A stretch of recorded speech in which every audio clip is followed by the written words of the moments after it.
24-ാമത്തെ എപ്പിസോഡാണ്. അങ്ങനെ ശിവൻ പറഞ്ഞു, നീ വാ, നമുക്ക് കിടന്നുറങ്ങാം, രാവിലെ എല്ലാം പറയാമെന്ന് പറഞ്ഞു. റൂമിൽ വന്നപ്പോൾ മോനെ കണ്ടില്ല. മോൻ എന്തി എന്ന് ചോദിച്ചു. മോനെ അമ്മയെടുത്ത് കിടന്നുറങ്ങുകയാണ്.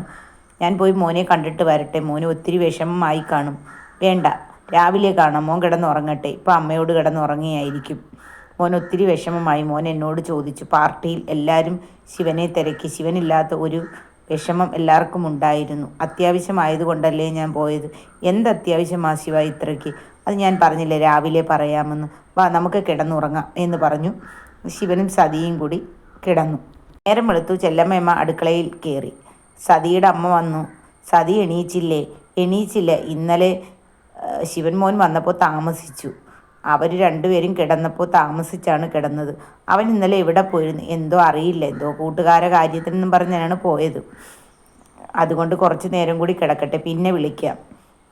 സതിയുടെ അമ്മ ഇന്ന് പോണു. പിന്നെ ഇന്ന് ചെല്ലുമ്പോൾ അദ്ദേഹം അവിടെ കിടന്ന് ബഹളം വയ്ക്കും. രാവിലെ ചായയൊക്കെ ഇനി എങ്ങനെയാണോ എന്തോ. ഞാൻ എന്തായാലും പെട്ടെന്ന് ഇറങ്ങാൻ പോവുകയാണ്. വേണ്ട, കാപ്പിയും കുടിച്ചിട്ട് പോവാം എന്ന് പറഞ്ഞു. വേണ്ട, ഞാൻ വീട്ടിൽ ചെന്ന് കാപ്പി ഉണ്ടാക്കി കഴിച്ചോളാം. അവർ കിടക്കുന്നെങ്കിൽ കിടക്കട്ടെ, ഞാൻ ഇറങ്ങാൻ പോകുകയാണ് പെട്ടെന്ന്. അയ്യോ വേണ്ട, മോനെ അങ്ങ് കൊണ്ടാക്കുമല്ലോ എന്ന് പറഞ്ഞു. കുറച്ച് കഴിഞ്ഞപ്പോഴത്തേക്കും സതി എണീച്ച് വന്നു. അമ്മ ഒരുങ്ങി ഇറങ്ങാൻ പോണു. ഇപ്പോഴേ പോണോ? പിന്നെ നിൻ്റെ അച്ഛൻ എവിടെ ഇല്ലേ? ശിവൻ അങ്ങ് ആക്കിത്തരും. അമ്മ അവിടെ നില്ല്. എന്നെ അവൻ ബസ് സ്റ്റാൻഡ് വരെ ആക്കിയാൽ മതി. വേണ്ട, ശിവൻ അവിടെ കൊണ്ടാക്കിത്തരും എന്ന് സതി പറഞ്ഞു. ഞാൻ പോയി ശിവനെ വിളിക്കാം. വേണ്ട മോളെ, അവൻ കിടക്കട്ട്. അങ്ങനെ സതി ചെന്ന് ശിവ എന്ന് വിളിച്ചു. എന്താ? അമ്മ പോകാൻ പോകുന്നു. ശിവൻ അങ്ങോട്ട് കൊണ്ടാക്കിക്കൊടു, അങ്ങ് വീട്ടിലാക്കൂ. ഇനി അമ്മ ബസ് സ്റ്റാൻഡിൽ നിന്ന് ചെല്ലുമ്പോൾ ഒത്തിരി താമസിക്കും. അതിനെന്താ, ഞാൻ ഇപ്പോൾ അമ്മയെ കൊണ്ടാക്കാമെന്ന് പറഞ്ഞ് ശിവൻ എണീറ്റു. അപ്പോഴത്തേക്കും മോനും വന്നു. ഞാനും വരുന്നു അമ്മാമ്മയുടെ കൂടെ എന്ന് ദർശൻ പറഞ്ഞു. ഞാനും വരുന്നു അമ്മാമ്മയുടെ കൂടെ, എനിക്കും വരണം. അപ്പോൾ സതി പറഞ്ഞു, നീ പല്ലൊന്നും തേച്ചില്ല, ഉറക്കം എണീച്ച് വന്നതേ ഉള്ളൂ. ഇന്നിനി പിന്നൊരു ദിവസം പോവാം. ഇല്ല, ഞാൻ അച്ഛൻ്റെ കാറിൽ തന്നെ ഇരുന്നോളാം. എനിക്കും അവിടുത്തെ വീടൊന്ന് കാണണം, അമ്മയുടെ വീട്. അവിടെ പോകാനൊന്നും പറ്റില്ല, അപ്പൂപ്പന് ദേഷ്യം വരും എന്ന് സതി പറഞ്ഞു.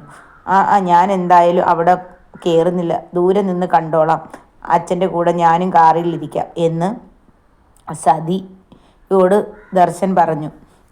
അപ്പോൾ ലീല പറഞ്ഞു, അവനും വരട്ടെ, കാറിലിരിക്കട്ടെ, തിരിച്ച് ശിവൻ്റെ കൂടെ ഇഞ്ഞ് വരാം എന്ന് പറഞ്ഞു. ശിവൻ പറഞ്ഞു, എങ്കിൽ പിന്നെ വരട്ടെ, പെട്ടെന്ന് വരണം, സ്കൂളിലൊക്കെ പഠിക്കാൻ പോകേണ്ടതാണ്. എന്ന് ദർശൻ പറഞ്ഞു. അങ്ങനെ അവനും കാറിൽ കയറി ലീലയോട് പോയി. കാറിലിരുന്നപ്പോൾ ലീല ചോദിച്ചു, മോനിന്ന് പഠിക്കാനൊക്കെ പോകണം, ചെന്നിട്ട് പോകണം എന്ന് പറഞ്ഞു. നാളെയും മറ്റന്നാളും അവധിയാണ്. അപ്പോഴത്തേക്ക് ഞാൻ അങ്ങോട്ട് വരട്ടോ? അപ്പൂപ്പൻ എന്നെ വഴക്ക് പറയുമോ എന്ന് ചോദിച്ചു. മോനെ ഒരു ദിവസം അമ്മൂമ്മ കൊണ്ടുപോകാം കേട്ടോ എന്ന് പറഞ്ഞു. മോൻ വിഷമിക്കണ്ട എന്ന് പറഞ്ഞു.